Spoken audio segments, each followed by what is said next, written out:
Welcome to Friday Friends, RI Elder Info's weekly look at the organizations and individuals providing resources for Rhode Island seniors, caregivers, and professionals.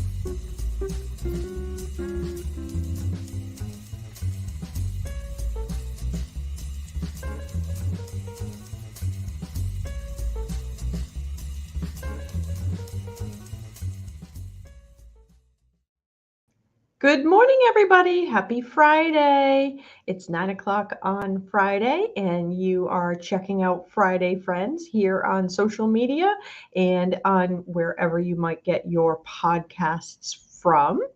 I am Deb Burton, the host of Friday Friends and executive director of RI Elder Info. We maintain the most comprehensive resources for seniors, caregivers, and professionals in Rhode Island. And every week we bring you Friday Friends to help you get connected to the information and resources that will help you or someone you know remain independent. And for the entire month of November, we dedicate all of our episodes of Friday Friends to resources for our veterans and their family members in recognition of Veterans Day. You know, we love our veterans here, and we want to make sure that they get all of the information and resources that they need. That is something that is actually a critical mission for us. Now, as a nonprofit, we would not be able to do this without the support of our sponsors. So a huge thank you to Point 32 Health Foundation, to United Healthcare, and to Oak Street Health. Also, thank you to England Studio and 321 Media and all of our individual donors. We could not do this without your support. So huge thank you. So today, I am speaking with Mr. Jim Rice. He is in charge of the Office of Servicemember Affairs at the Consumer Finance Protection Bureau. Welcome, Jim. Well, it's great to be here, Deb. Yes, thank you. Thanks for sharing some time with us this morning and getting an opportunity to put the message out. Absolutely, absolutely. So for those folks who don't know, can you share what is the Consumer Finance Protection Bureau, or CFPB? Tongue-tied this morning. It can be a mouthful. The Consumer Financial Protection Bureau, the CFPB, really stood up in the wake of the 2007-2008 financial crisis. And our mission is that we aim to make consumer financial markets work for three entities: for consumers, for responsible providers, and for the economy as a whole. We protect consumers from unfair, deceptive, or abusive practices and take action against companies that break the law. We arm people with information, steps, and tools that they need to make smart financial decisions. Okay. What kind of information do you guys have for the community? So how do you do those things? It's a plethora of information, and the primary way to get the information is from our website. But It also involves the folks at the Bureau, like myself, other assistant directors, other leaders in the Bureau, who get out and talk to organizations like yours and across the country and get that information out. But the information that's available at consumerfinance.gov, if you go to the consumer education section, there are sections on information for self, for helping others. There is still a section on the coronavirus and consumer complaints. Okay. And those topics under money topics run the gamut from auto and bank account information to reverse mortgages and student loans. Yes, we love a good plethora of information here at RI Elder Info. I was checking out your website because I do download information from your website pretty regularly. You also have information that can be mailed out in hard copy that can be distributed to the public, which I absolutely love. And I saw that there is the Service Members Civil Relief Act. Can you share with everybody what is that? The Service Members Civil Relief Act provides legal and financial protection to those who answered the call to serve, the veteran population that you alluded to in your opening. To those who answered that call, it provides extra protection for those service members in the event of legal or financial transaction that adversely affect their rights during military service and enables them to focus on the mission. Now, it's primarily an active duty population, but it can also involve reserve component or National Guard service members who are called to active duty for greater than 30 days. And it also includes the active duty commissioned officers for the Public Health Service and NOAA, the National Oceanic and Atmospheric Administration. And what the SCRA does is caps pre-service loans, so those loans that have been entered into by the service member prior to them going on active duty, caps that at 6%. Now, for a while, that was not a particularly onerous cap, but in these higher interest times like we're seeing now, that can be crucial. Absolutely, absolutely. And I think, we forget that during COVID, so many of our National Guard members were the ones who were on the front lines administering vaccines, setting up the testing sites and all of that. And I think sometimes we don't really remember that as well as maybe we should. So being able to cap the interest rates, is that across the life of the loan, or is that across the time that the individual is deployed? It is, again, it is those loans that were entered into prior to the individual coming on active duty. It extends through that active duty portion, but then continues for a year afterwards.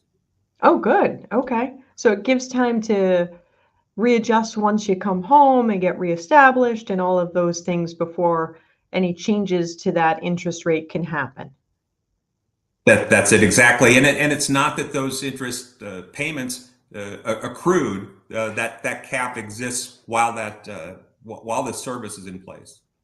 Got it. And there are also some areas of the Servicemember Civil Relief Act that give some additional protections about default judgments or foreclosures or repossessions of property that require court orders and don't allow a company just to step in while that service member is serving. That makes sense because they would be deployed and may not necessarily even be in this country to be addressing these issues. So yeah, that totally makes sense. Now, you had mentioned that you also address complaints. Are there specific trends in complaints that service members or veterans may be reporting? There are a fair number of complaints that have come to the Bureau. In fact, I think in the last year, the Bureau in total had about 1.1 or 1.2 million complaints. Of the service member population, we saw almost 66,400, just a little under 66,400 complaints. And that was a 55% increase from the year before. In the lifetime of the Bureau, about 11 years now, more than 300,000 complaints just in the service member, veteran, and military family umbrella have come to us. And what kind of complaints do people have? Are you seeing like complaints about scams that are targeting our military members or our veterans? Well, we do an annual report, and the annual report that we published this past spring listed the top 5 as credit reporting, which was more than half of all of the complaints that came into the service member population. So credit reporting, debt collection, credit card usage, checking and savings, and the 5th is on mortgages. But you mentioned frauds and scams. The fastest growing, and we highlighted this in our report, had to do with payment apps. So we've seen those a lot of growth there, and that is one of the fastest growing complaint areas. It didn't crack the top 5 for the amount of complaints that we got, but it was among the fastest growing. And we link that to areas like identity theft, which we see an increased risk in a service member population, frequent change of station. They have to maybe get a new local bank account, get a car loan. So they are more often availing themselves of opportunities for identity theft. I like how you put that. availing themselves for more opportunities for identity theft. That sounds so That's right. nice. Well, That's awesome. there seem to be no shortage of people out there who are willing to look for those gaps in the protections that service members have. Those folks are working And finally, in that overtime. area, the companies and financial institutions fail to timely resolve even when a service member has raised an issue to that company. Okay. Wow. Now, when people who are serving, or maybe not necessarily just limited to veterans, but when people do accumulate debt, can the debt collectors put a garnishment or take part of federal benefits like Social Security or veteran benefit payments? That's a terrific question, and it's one we hear a lot. And the the good news is that the short answer is only very rarely can those benefits, particularly Social Security and VA benefits, be garnished. In fact, that company would have to go to court twice, once to win a judgment, and the second to go to have a document that goes to the financial institutions to say that must be paid back. And Okay. as long as the service member or veteran has direct deposit, there are additional protections on the amount of money that can come out in a particular period in that account. So it can't go to a zero balance. They can't take all the money at once, that kind of thing. Well, that's good. It's kind of scary too that they can take it. Are student loans one of those things that Social Security can be tapped into for repayment of federal student loans? I will have to get back with you on an answer. I do not know Okay. that answer. Yeah, and it might depend on who the lender is too, absolutely. So that's very interesting. I'm glad that they can't make it go to zero. That's really important. Now, if people do want those printed guides that I had mentioned, do you have resources that are available if, say, someone is helping another person manage their finances? So that military member is deployed, so maybe somebody here is like writing out the checks for them, or maybe they're, I don't know, hospitalized, things like that. Do you have any information or guidance on handling other people's money? We do. In fact, the Bureau has what we think is an extensive list of helpful guides listed on our website at consumerfinance.gov. There's a listing for consumer education. And specifically to your question, under self, one of the choices there are things like buying a house and money as you grow, plan for college. But the one that you're talking about is helping loved ones manage money. And it's specific to your question about what to do if you are managing someone else's financial situation. I would imagine keep a paper trail, document, document, document. Absolutely. And I just want to point out that all of those resources that are available, they can be downloaded from the website.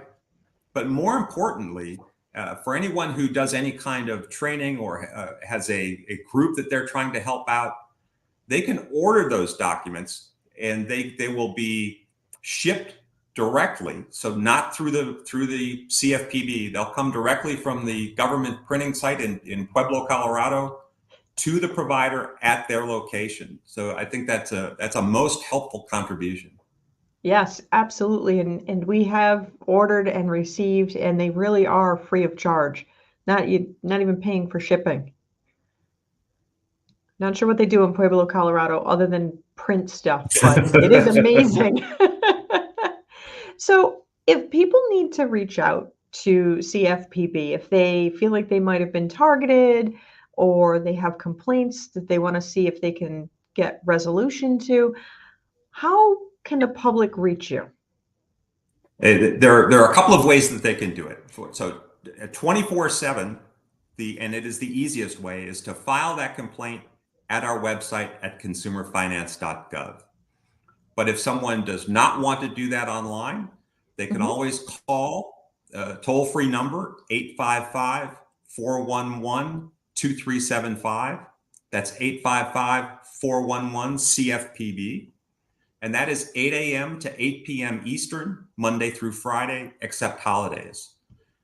And when they do call, there are more than 180 languages that are available. So we want to reach as wide a population as possible.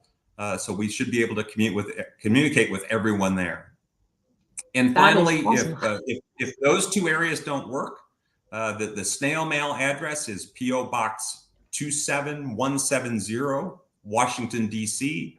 20038. So then people can write letters. I know sometimes for some folks, computers are not something that they grew up with. So doing things online is often a little more challenging than for other folks who were pretty much born with a cell phone in their hands. So that's right. As ubiquitous as we think the web is, there are people who still do the snail mail. And if that works for them, if that's what they need to reach us, then by all means do that. It won't slow down the response. Yeah, it's good that there are multiple ways and multiple languages. That is so important. And your handouts, the things that people can download and have mailed, also in all the languages too, right? That's correct. Well, I don't know that the languages are all available for all of those productions. I know that they are in Spanish and several other language in the printed product. That is awesome. I don't know that it's always always able to have every language available to print. And then again, there's also languages that are not printed languages as well. So I think being able to call and get a hold of the 855-411-2372 number, I think that's like so important to be able to do that, to get people connected. So with all of these things that you're doing, I am really grateful that you took the time to come on today. Any last tips or tricks for people to know? Really, it is I just want to highlight, we talked about it, the complaint process. It is our aim to protect those consumers, and the better we do at identifying what the issues are out there and which companies are not following the rules, the better we can do in shaping the rules of the future and pursuing the bad actors. So get those complaints in. That is awesome. And that is consumerfinance.gov is the first starting spot for the tech savvy. And then if not, it's the 855-411-2372. That's correct. Awesome. Thank you so much for coming on today, Jim. I really do appreciate you taking the time out of your very busy schedule to come on with us. Yeah, but it was my pleasure, and look forward to doing it again sometime. Absolutely. Happy to have you. Well, everybody, the Consumer Finance Protection Bureau is a trusted resource for information. So you can reach out to them if you feel like there's something a little funny going on with finances, or if you're handling somebody else's finances and you just want to make sure that you're doing the right thing in the right way. Please don't hesitate to reach out to them. They are a great government organization that is easily accessible. So please take the time to reach out and check out their website. I am really glad that you all joined me here today. I look forward to seeing you all again next week. Make sure you share, like, and all those social media things to let people know that they're missing out on some great information. And I look forward to seeing you again. In the meantime, be well and be kind. If you liked this video, please follow us on social media and subscribe on YouTube. For more information, visit rielderinfo.com or call 401-585-0509. If you have any questions, email deb@rielderinfo.com.